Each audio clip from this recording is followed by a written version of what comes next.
이어서 진주에서 전해드립니다. 국립공원공단이 멸종위기 식물을 복원하기 위해 하동군의 국유지에 묘목 증식장을 추진하고 있습니다. 문제는 예정지에 10여 년 전 하동군이 만든 체육시설이 있다는 건데요.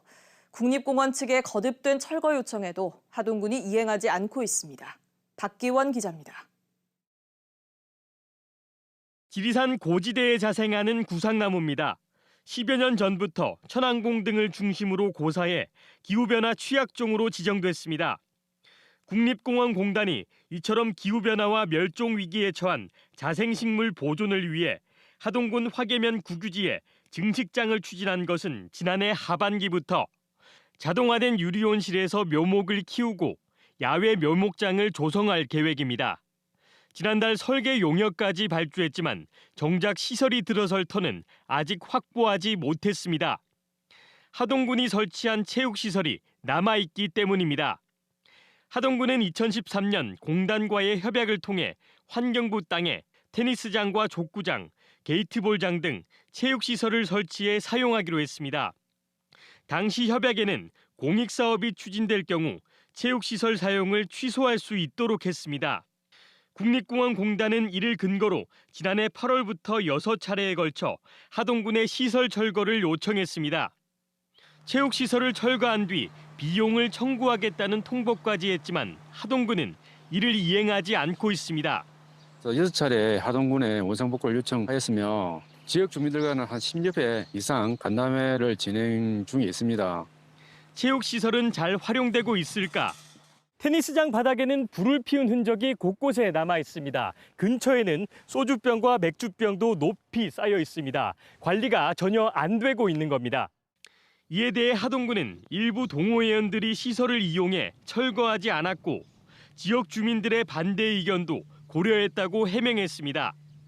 기후 대응기금으로 추진되는 자생식물 증식장 사업은 올해 말까지 완료하지 않으면 아예 취소될 가능성도 있습니다. KBS 뉴스 박기원입니다. 진주시의회가 오늘 장애아동 학대 사건이 일어난 어린이집 원장의 시의회 불출석과 관련해 유감 입장을 밝혔습니다.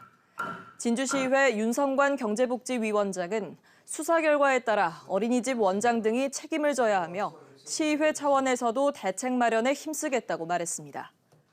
앞서 시의회의 증인과 참고인 출석 요구를 받은 해당 어린이집 원장과 원감은 어제 검찰 조사와 퇴사를 이유로 불출석 사유서를 제출했습니다.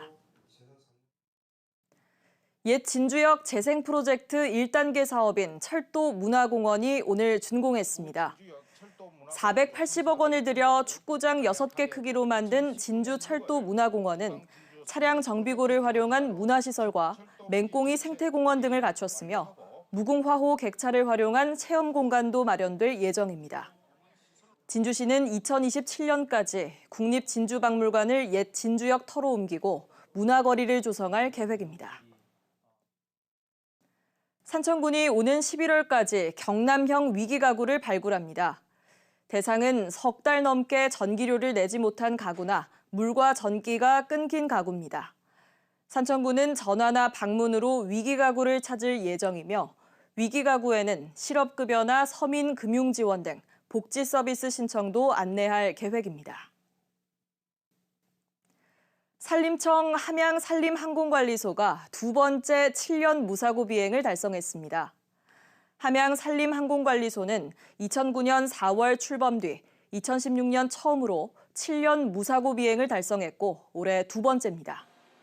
함양산림항공관리소는 산불 진화 작업과 항공 방제, 산악 구조 등을 맡고 있습니다. 지금까지 진주에서 전해드렸습니다.